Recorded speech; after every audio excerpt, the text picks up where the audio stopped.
가정에서 함께하는 새벽 예배, 오늘 즐거운 토요일입니다. 땡스기빙 잘 지내셨죠? 이렇게 여러분과 영상으로 만나 볼 수 있다는 것도 너무너무 아주 중요한 감사 제목입니다. 오늘 하나님 말씀 오픈하고 또 주님 앞에 대화하며 또 기도하는 시간 갖기를 원합니다. 찬송하시고 그리고 제가 기도하도록 하겠습니다.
좋으신 하나님, 땡스기빙이 지났습니다.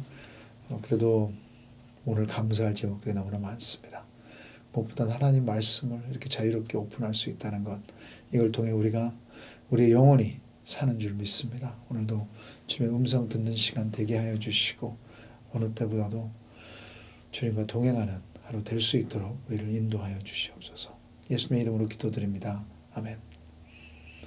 네, 오늘 하나님의 말씀은 하박국 1장 1절부터 17절 말씀입니다. 성경 말씀을 펴시고 우리 같이 한 절씩 보도록 하겠습니다. 선지자 하박국이 묵시로 받은 경고라. 여호와여, 내가 부르짖어도 주께서 듣지 아니하시니 어느 때까지리이까. 내 강포로 말미암아 외쳐도 주께서 구원하지 아니하시나이다. 어찌하여 내게 죄악을 보게 하시며 패역을 눈으로 보게 하시나이까. 겁탈과 강포가 내 앞에 있고 변론과 분쟁이 일어났나이다.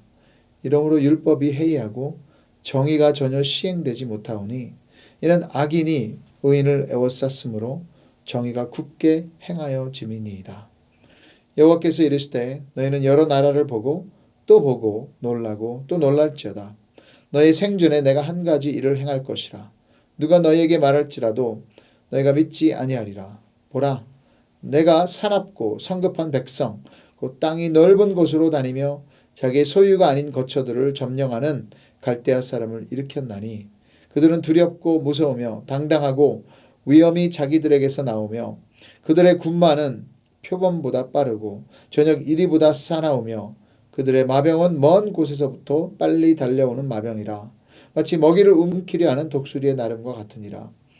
그들은 다 강포를 행하러 오는데 앞을 향하여 나아가며 사람을 사로잡아 모으기를 모래같이 많이 할 것이요 왕들을 멸시하며 방백을 조소하며 모든 견고한 성들을 비웃고 흉벽을 쌓아 그곳을 점령할 것이라. 그들은 자기들의 힘을 자기들의 신으로 삼는 자들이라. 이에 바람같이 급히 몰아 지나치게 행하여 범죄하리라. 12절입니다. 선지자가 이르되 여호와 나의 하나님 나의 거룩한 이시여 주께서는 만세 전부터 계시지 아니하시나이까. 우리가 사망에 이르지 아니하리이다. 여호와의 주께서 심판하기 위하여 그들을 두셨나이다. 반석이시여 주께서 경계하기 위하여 그들을 세우셨나이다.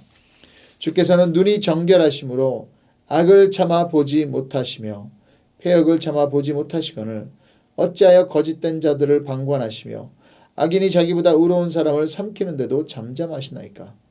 주께서 어찌하여 사람을 바다의 고기 같게 하시며 다스리는 자 없는 벌레 같게 하시나이까. 그가 낚시로 모두 낚으며 그물로 잡으며 투망으로 모으고 그리고는 기뻐하고 즐거워하여 그물에 제사하며 투망 앞에 분향하오니 이는 그것을 힘입어 소득이 풍부하고 먹을 것이 풍성하게 됨이니이다. 그가 그물을 떨고는 계속하여 여러 나라를 무자비하게 멸망시키는 것이 옳으니까. 그래서 오늘부터 아주 짧은 책이지만 하박국을 볼 것입니다. 하박국은 소선지자 중에 한 명인데요. 소선지자 그래서 이거 별 볼 일 없구나 그러시면 안 됩니다. 분량이 짧으니까 3장밖에 되지 않아서 소선지자인데 아주 중요한 책이라고 저는 생각합니다. 왜냐하면 우리의 고민과 질문을 너무나 잘 대변해 주기 때문입니다. 하박국은 주전 아마 7세기 7 BC 유다의 요시야 왕이 죽고 나서 유다의 이스라엘 백성들이 음행, 우상 숭배 등 이 타락으로 가던 때에 쓰여졌던 것입니다. 저는 어느 때보다도 지금 미국 상황과 너무 맞지 않나. 아마도 그렇다면 지금 하박국의 질문을 하고 있는 분들이 분명히 계실 것입니다. 하박국의 이 아웃라인은 선지자가 질문하고 하나님이 답하시고 그리고 오늘 본문에서 1장 12절부터 두 번째 질문을 하고 그리고 하나님이 2장에서 답하시고 그리고 하박국 선지자의 찬양과 감사로 맞춰지는 책입니다. 이것이 우리 신앙의 좋은 패턴이라고 생각합니다. 이 세상의 현실 앞에서 힘든 것이 당연합니다. 그러니까 하나님께 질문이 있을 수 있고요. 솔직할 수 있고요. 대들기도 하면서 하지만 하나님의 답 가운데 어떻게 답하세요? 말씀을 통해서 예배 가운데 기도 가운데 또 그분의 답 가운데 우리는 믿음을 가지고 이것의 결론은 찬양과 감사와 평안이 우리 신앙인의 삶이에요. 오늘 하박국의 첫 번째 질문이 나오는데요. 언제까지 일입니까? 그래서 2절에 한번 보십시오. 여호와여 내가 부르짖어도 주께서 듣지 아니하시니 어느 때까지리까? 그것이 먼저 질문입니다. 왜 답을 안 하십니까? 이 질문은 이스라엘 백성들이 이집트에서 400년 동안 노예살이 할 때도 있었습니다. 언제 우리가 구출될 수 있습니까? 또 아브라함도 하나님께서 아들을 주신다고 했는데 언제요? 언제입니까? 질문이 있을 수 있습니다. 왜 하나님의 응답을 안 해주십니까? 왜 우리 아이가 치유가 안 됩니까? 왜 지금 이 암이 치유가 안 되는 것입니까? 왜 비즈니스가 회복이 안 되는 것입니까? 왜 나의 신분 문제가 해결이 안 되는 것입니까? 왜 이 사람과의 관계를 풀리지 않습니까? 왜 하나님의 응답을 안 해주세요? 언제까지입니까? 여러분 이 질문의 큰 잘못은 내가 원하는 대로 답이 나오기를 원하기 때문입니다. 많은 때 나의 계획과 하나님의 계획이 맞다고 착각할 때가 있습니다. 아니에요. 플래닝 세미나에 가시면 연필로 계획을 하라 하고 충고를 합니다. 크리스천은 계획해야 돼요. 하지만 하나님에게 지우개를 주셔야 됩니다. 하나님은 하나님의 계획이 있습니다. 하나님의 타이밍이 있고요. 하나님의 방법이 있고요. 우리에게 우리가 원하는 답을 우리가 원하는 시간에 주실 의무가 없습니다. 하나님이 내가 원하는 대로 항상 답하시고 응답하신다면 성경의 하나님이 아닐 것입니다. 하나님을 나의 박스 안에 나의 사고 방식 안에 가둬두지 마세요. 하박국 선지자의 가장 큰 불만은 정의입니다. 제가 불만이라고 했지만 솔직히 불평 불만하면 죄죠. 근데 여기서 선지자는 불만의 표시보다는 애통이라고 할 수 있는 것 같아요. 애통은 아픔을 그 자체 그대로 표현하는 것입니다. 그것이 나쁘다고 보지는 않습니다. 다윗도 자신이 사울 왕에게 쫓김을 당할 때, 공격을 받을 때 애통했어요. 아파한 것입니다. 그래서 3절 4절에 보시면 어찌하여 내게 죄악을 보게 하시며 패역을 눈으로 보게 하시나이까. 겁탈과 강포가 내 앞에 있고 변론과 분쟁이 일어났나이다. 이러므로 율법이 해이하고 정의가 전혀 시행되지 못하오니 이는 악인이 의인을 에워쌌으므로 정의가 굳게 행하여 짐이니이다. 그래서 정의가 변질됐다는 말입니다. 왜 나를 이런 악함, 불의를 보게 하십니까? 여러분, 정의가 변질되면 어느 누구도 안전하지 않습니다. 이렇게 되면 힘들죠. 아프죠. 근데 이것이 지금 우리 주위에 일어나는 상황이 아닐까요? 이런 불의에 대해서 미국의 흑인들이 데모를 하고 있죠. 또 소유주들도 이 불의에 대해서 분명히 말할 수 있습니다. 비즈니스 하는 사람들도 어느 때보다도 위험해진 상황들에 대해서 말할 수 있죠. 지난주에도 한 성도님이 다운타운에서 일 마치고 나오시다가 총을 들이대는 청년들이 강도를 당했습니다. 이 정의에 대해서 경찰들도 한마디 할 수 있죠. 아니 무슨 법치국가가 법을 따르는 것이 아닌지, 권력 잡은 자들의 이상적인 생각과 느낌과 사람들을 따르는 것인지. 하박국이 맞아요. 정의가 굽게 행하여지다. Justice is perverted. 정의는 왜곡된다. 이 가운데 하나님을 어떻게 전합니까? 하나님이 정의롭다고 해야 되는데 그런 정의가 이루어지지 않고 기도를 해도 답은 없고 상황은 변하지 않고 그런 갈등과 이런 frustration 하나님 아세요. 하나님한테 가지고 나오십시오. 그게 하박국의 잘한 것입니다. 드디어 하나님께서 답을 주십니다. 5절부터 6절 우리 같이 한번 읽어보실까요? 여호와께서 이르시되 너희는 여러 나라를 보고 또 보고 놀라고 또 놀랄지어다. 너희 생전에 내가 한 가지 일을 행할 것이라. 누가 너희 생전에 내가 한 가지 일을 행할 것이라. 누가 너희에게 말할지라도 너희가 믿지 아니하리라. 보라 내가 사납고 성급한 백성 곧 땅이 넓은 곳으로 다니며 자기의 소유가 아닌 거처들을 점령하는 갈대아 사람을 일으켰나니. 이것이 놀라운 하나님의 답입니다. 하박국은 아무도 하나님이 또 다른 좋은 왕을 일으켜서 하나님 부흥 주세요 기대했을 것입니다. 그것이 우리 기대죠. 하나님 이 아이를 완전히 바꿔주세요. 이 상황을 역전시켜 주세요. 그리고 우리의 방법은 안전하고 큰 부담이 없는 기적. 하지만 하나님의 답은 상상 밖이었습니다. 그래서 놀란다고 말씀하시는 거예요. 6절에 보시면 갈대아 사람, 바벨론을 이야기하는 것입니다. 그래서 그 당시에 바벨론은 7절부터 11절에 설명되고 있어요. 싸움 잘하죠. 강포를 행하죠. 아주 잔인하기로 알려져 있던 민족이었습니다. 그러니 남의 나라들을 계속 공격해서 빼앗아간다는 거죠. 점령하고 싸웠던 것입니다. 이런 원수들을 하나님께서 사용하신다고 답하십니다. 저는 뜻밖의 말씀이에요. 어쩌면 너무 쇼킹한 말씀 같아요. 꼭 미국의 회복과 부흥을 기대했는데 하나님께서 아니다. 미국은 알카이다와 아이시스에게 공격당하고 테러당해야 한다. 얼마나 놀라시겠습니까? 그런 두 가지의 중요한 원리가 있습니다. 첫째는 하나님이 허락하는 고난에는 목적이 있다는 거예요. 우리는 모든 것을 다 보지 못합니다. 미래는 당연히 알지도 못하고 과거도 본다고 하지만 결국 내 경험만 말할 수 있습니다. 또 현재도 내 뒤에 있는 것은 볼 길이 없어요.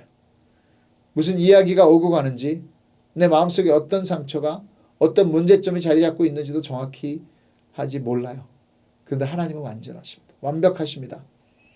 모든 것을 알고 계시고 모든 것이 어떻게 돌아가는지 아세요. 인간은 그렇게 쉽게 변하지 않아요. 그런 가운데 하나님께서 이렇게 사용하시는 것은 내려갈 때까지 가지 않는 이상 조금이라도 자기 생각에 자신의 힘으로 할 수 있다고 생각하면 하나님 의지 않아요. 의지하지 않기 때문에 바닥까지 가도록 하나님은 허락하시는 것입니다. 우리가 다 이해하지 못하지만 그 안에서 역사하시는 거예요. 그 목적은 우리를 무너뜨리는 것이 아닙니다. 어떻게 하든 우리의 변화와 회복을 위해 일하신다는 것이에요. 둘째로 우리 하나님은 우리의 생각보다 훨씬 더 크시다는 것입니다. 우리가 생각하기에는 아니 어떻게 저런 사람들을 아니요. 하나님은 악인까지도 하나님의 도구로 사용하실 수 있는 분이십니다. 하나님의 역사라고 할 때 우리는 좋은 역사만 생각해요. 기적들.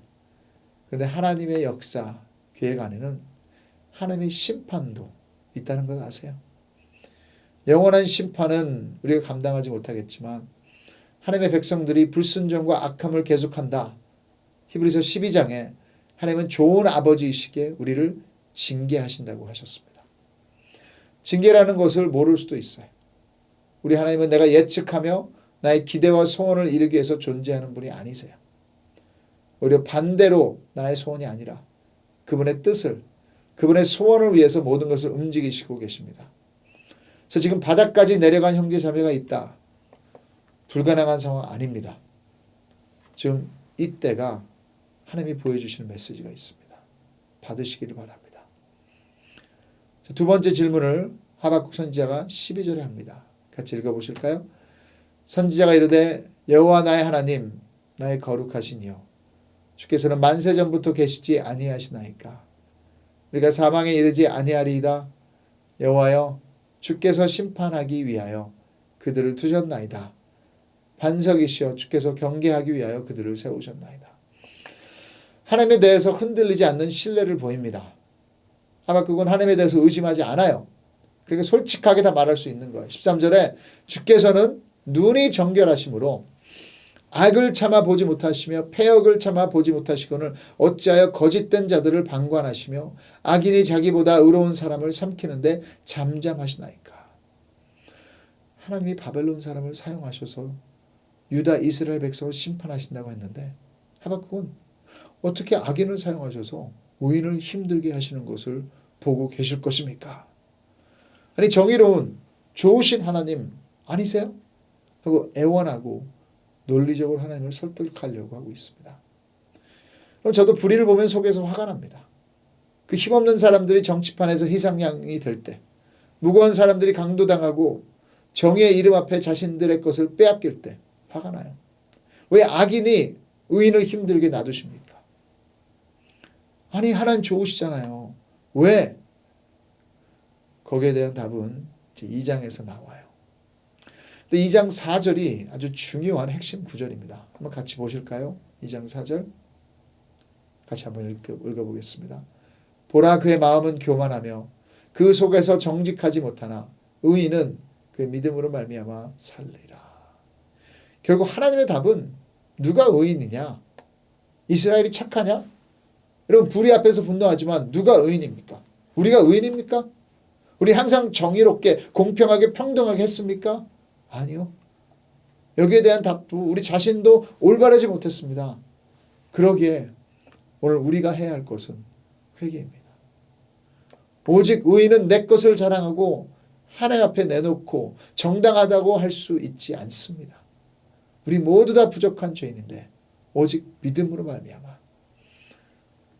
말미암아 살리라. 이것이 복음이에요. 나의 행위에 의한 논리가 아니라 나 같은 사람도 참아주신 하나님의 자비하심과 믿음을 허락함을 붙드는 것입니다. 오늘도 신앙생활은 내가 이해함으로 해결하고 나 열심으로 만들어지는 것이 아니라 하지만 나도 그런 연약하고 부패한 부류에 속하지만 믿음을 허락하신 그분의 사랑 안에서 그분의 십자가가 모든 불의와 불공평을 다 해결하는 대책입니다. 어떤 종교가 자신의 하나님이 대신 죽습니까? 이 메시지를 하박국은 처음에는 이해하지 못했지만 그 과정 가운데 하나님과 대화하는 가운데 3장에서는 이해하게 됩니다. 우리도 여러분 오늘 어떤 어려움이나 어떤 의심이나 어떤 힘든 것 가운데도 하나님과 대화합시다. 은혜와 믿음을 달라고. 오직 의인은 믿음으로 살리라. 여러분 예수님께서 벌써 이루신 그 십자가의 역사를 믿음으로 남을 정죄하는 것이 아니라 하나님을 제한하는 것이 아니라 내 자신의 교만함과 의로움을 회개하며 그분 앞에 나아가시는 여러분 되기를 주님의 이름으로 축복합니다. 같이 한번 기도하겠습니다. 하나님, 누가 의인입니까? 오늘 제 모습도 주님 앞에 절대로 나의 힘으로 의인이 될 수 없음을 고백합니다. 내가 남을 정죄하고 남들을 섭섭해서 힘들게 했던 말들, 그런 행동들 주님 용서해 주시고, 오늘도 주님 앞에 의인으로 설 수 있는 것은 내 것이 아니라 오직 믿음으로 살리라. 그 믿음으로, 예수님을 믿음으로 기도하게 해 주시고, 예수님을 믿음으로 오늘도 그 안에 있는 축복을 누리는 저희들 되게 하여 주시옵소서. 감사하며 예수님의 이름으로 기도드립니다. 아멘. 오늘도 각자 기도의 시간으로 들어가시겠습니다.